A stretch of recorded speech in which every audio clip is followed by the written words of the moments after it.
अगस्त 2025 में बिहार का एक आदमी इलेक्शन कमीशन के ऑफिस पहुंचता है। उसका नाम था मिंटू पासवान और मिंटू की प्रॉब्लम काफी अजीब थी क्योंकि वोटर लिस्ट के रिकॉर्ड में मिंटू पासवान मर चुके थे, जबकि मिंटू खुद जिंदा इलेक्शन कमीशन के ऑफिस में खड़े थे। सुप्रीम कोर्ट गए थे, हमको डेट घोषित कर दिया गया है, वोटर लिस्ट में नाम डेट लिख दिया है। पीटीआई की रिपोर्ट्स के मुताबिक एसआईआर के बाद ड्राफ्ट वोटर लिस्ट में मिंटू को मरा हुआ बताकर उनका नाम हटा दिया गया था। लेकिन अगर आपको लग रहा है कि यह सिर्फ एक छोटी सी गलती थी तो अगला नंबर ध्यान से सुनिए। 5.8 करोड़ 26 जून 2026 को द इकोनॉमिक टाइम्स में छपी एक रिपोर्ट्स के मुताबिक एसआईआर के एक साल में वोटर लिस्ट से लगभग 5 करोड़ से ज्यादा नाम हटने की रिपोर्टिंग आई है। लेकिन ये लोग थे कौन? क्या वोटर लिस्ट में सच में करोड़ों गलत नाम भरे पड़े हैं या मिंटू पासवान जैसे और भी लोग इस बड़े नंबर के अंदर छुपे हुए हैं? आखिर एसआईआर है क्या और कहीं वोटर लिस्ट से आपका भी नाम तो गायब नहीं हो गया है? एसआईआर जिसको लेकर देश भर में विवाद छिड़ चुका है और मामला सुप्रीम कोर्ट तक पहुंच गया था। विजन पर संयुक्त राष्ट्र यानी कि यूएन ने भी चिंता जताई है। There's news coming in on the Election Commission issuing fresh guidelines for the special intensive revision drive of electoral rolls. The Election Commission issued a notice to former Chief of Naval Staff Admiral Arun Patel. Voter list that has entered its final stage. Sources in the electoral rolls or SIR in Karnataka has turned into a full-blown political controversy. Where in the BLOs as they're working, there are children also helping with the SIR process.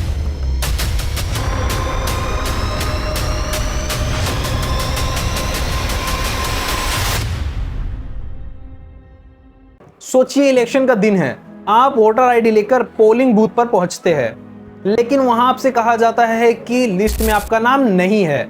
आप voter ID card दिखाते हैं, लेकिन फिर भी आप vote नहीं दे पाते क्योंकि सिर्फ वोटर आईडी होना काफी नहीं है। वोट देने के लिए वोटर लिस्ट में नाम होना जरूरी है और इसी वोटर लिस्ट को बड़े लेवल पर जांच अभी चल रहा है, जिसका नाम है SIR, स्पेशल इंटेंसिव रिवीजन। नाम थोड़ा सा मुश्किल है लेकिन सिंपल शब्दों में समझिए, वोटर लिस्ट की एक गहराई से जांच। वैसे वोटर लिस्ट समय समय पर अपडेट होते रहते हैं, नए वोटर्स के नाम जुड़ते हैं, गलत डिटेल्स सही होते हैं और मर चुके या हमेशा के लिए शिफ्ट हो चुके लोगों का नाम हटाया जाता है। लेकिन SIR में वोटर लिस्ट को बड़े लेवल पे दोबारा से चेक किया जा रहा है। इलेक्शन कमीशन के मुताबिक उनका मकसद है कि सही वोटर्स लिस्ट में हो और जो गलत एंट्रीज है वो लिस्ट से बाहर हो। और बिहार में जांच के दौरान जो नंबर्स मिले हैं वो हैरान करने वाले थे। जुलाई 2025 के इलेक्शन कमीशन के ऑफिशियल डाटा के मुताबिक 18,66,000 ऐसे वोटर्स मिले जो मर चुके थे। 26 लाख से ज्यादा लोग हमेशा के लिए दूसरी जगह शिफ्ट हो चुके थे और करीब 7,50,000 नाम एक से ज्यादा जगहों पर मिले। यानी वोटर लिस्ट में गड़बड़ी की प्रॉब्लम सच में थी, लेकिन यही कहानी उलट जाती है क्योंकि बिहार में सिर्फ मरे हुए लोग वोटर लिस्ट में जिंदा नहीं मिले, बल्कि कुछ जिंदा लोग लिस्ट में मरे हुए बताए गए। तो गलती कहां दी, पुराने वोटर लिस्ट में या उस लिस्ट को चेक करने के तरीके में?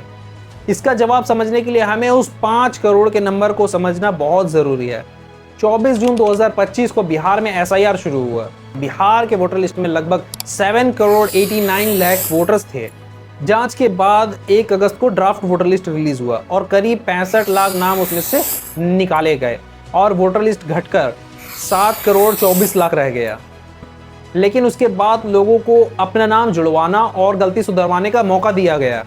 इलेक्शन कमीशन के फाइनल डाटा के मुताबिक 21,53,000 वोटर्स के नाम जोड़े गए, जबकि करीब 3,66,000 और नाम उसमें से हटाए गए। फिर 30 सितंबर 2025 को बिहार की फाइनल वोटर लिस्ट में लगभग 7 करोड़ 42 लाख तक पहुंची। यहाँ पर लेकिन एक फर्क समझना बहुत जरूरी है। मान लीजिए कि लिस्ट में 100 लोग हैं, उसमें से 30 लोगों का नाम हटा दिया गया, लेकिन फिर उसमें 10 नाम जोड़े गए, तो नाम उसमें से टोटल 30 हटाए गए थे, लेकिन लिस्ट में नंबर्स की कमी सिर्फ 20 की होगी। इसी वजह से सिर्फ 5 करोड़ के नंबर को सीधा 5 करोड़ सही वोटर्स के नाम छीन लिया गया, ये बोलना थोड़ा गलत होगा। द इकोनॉमिक टाइम्स की रिपोर्ट में ये बड़ा नंबर SIR के दौरान वोटर लिस्ट से बताया गया, घटाए गए नामों को लेकर सामने आया था। लेकिन सवाल अब भी वही है, इनमें कितने नाम सही वजह से हटाए गए और कितने लोग गलती से बाहर हुए? पूरे देश के लेवल पर इसका एक साफ नंबर अभी तक रिलीज नहीं हुआ है और ग्राउंड पर मिले कुछ केसेस इस चीज को और ज्यादा कॉम्प्लिकेट करते हैं। अक्टूबर 2025 में एनडीटीवी ने बिहार के बक्सर गांव से एक रिपोर्ट दिखाई। उस रिपोर्ट के मुताबिक एक नहीं, दो नहीं, बल्कि कम से कम 5 जिंदा लोग ड्राफ्ट वोटर लिस्ट में मरे हुए बताए गए। ये लोग अधिकारी के पास लिखित शिकायत लेकर पहुंचे। उनकी बात सिंपल थी, सर हम जिंदा हैं। एनडीटीवी की रिपोर्ट के मुताबिक अधिकारी ने बीएलओ को फॉर्म 6 के जरिए उनके नाम दोबारा जोड़ने की कार्रवाई करने को कहा गया। अब इस केस से ये साबित नहीं होता है कि किसी ने जानबूझकर उनका नाम हटाया लिस्ट से, लेकिन इतना जरूर पता चलता है कि जांच के दौरान गलत एंट्रीज हुई हैं, और जब वोटर लिस्ट में आपको गलती से मरा हुआ बता दिया जाए तो मामला सीरियस हो जाता है। इसी बीच एसआईआर का मामला सुप्रीम कोर्ट तक पहुंच गया। एडीआर और दूसरे लोग सुप्रीम कोर्ट पहुंचे। उनका एक बहुत बड़ा सवाल था, क्या इलेक्शन कमीशन को इतने बड़े लेवल पर वोटर लिस्ट को दोबारा चेक करने का अधिकार है? फिर 27 मई 2026 को सुप्रीम कोर्ट ने अपना फैसला सुनाया। सुप्रीम कोर्ट का ऑफिशियल जजमेंट है कि INSC 564 के मुताबिक कोर्ट ने बिहार के एसआईआर को कानूनी माना।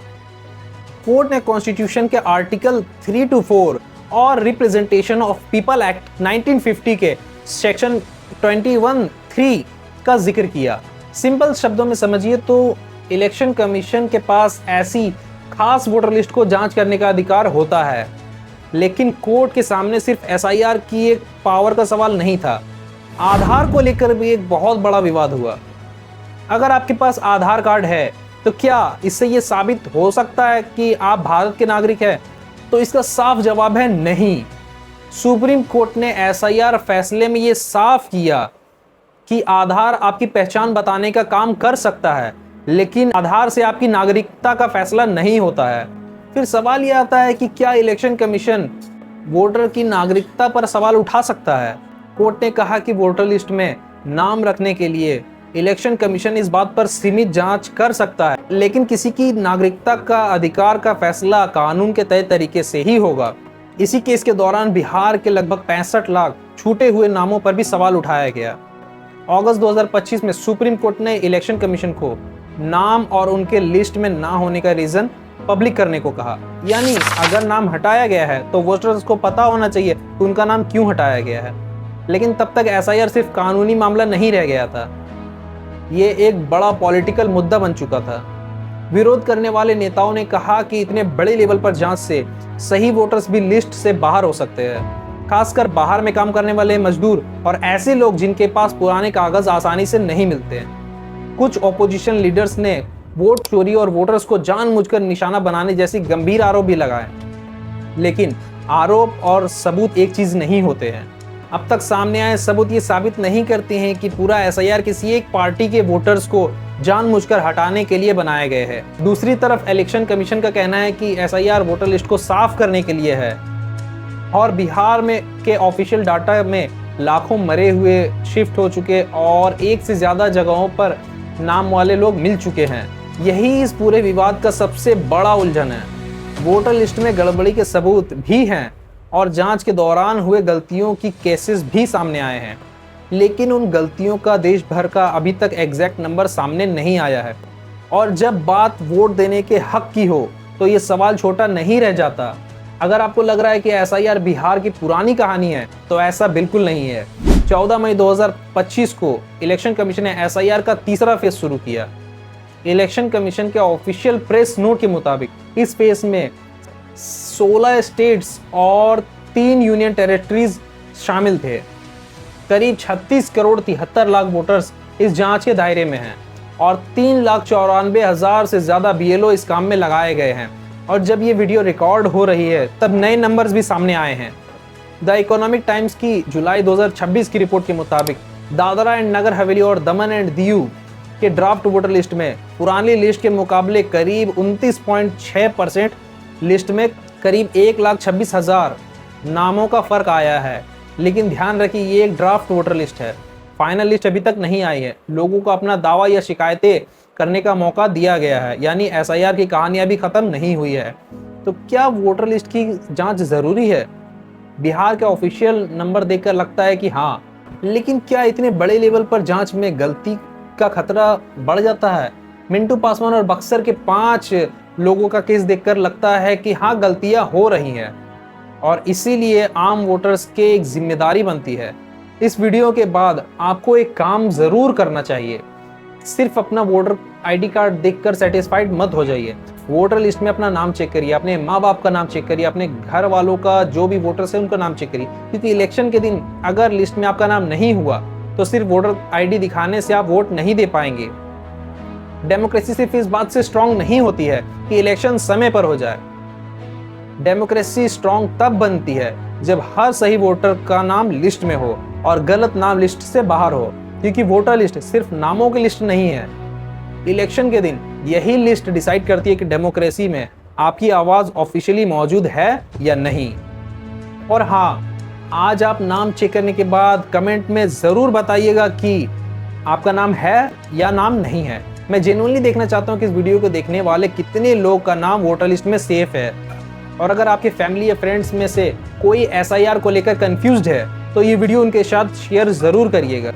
और अगर आपको ऐसी डीप रिसर्च डॉक्यूमेंट्रीज वीडियो देखना पसंद है जहां हम सिर्फ हेडलाइंस नहीं बल्कि उसके पीछे की रियलिटी को भी समझाते हैं तो चैनल को सब्सक्राइब कर लीजिए।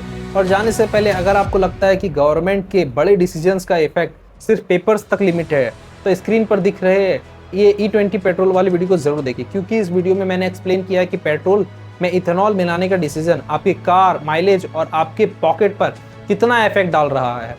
वीडियो स्क्रीन पर है, क्लिक करो। मिलते हैं हम वहाँ पर, तब तक के लिए जय हिंद।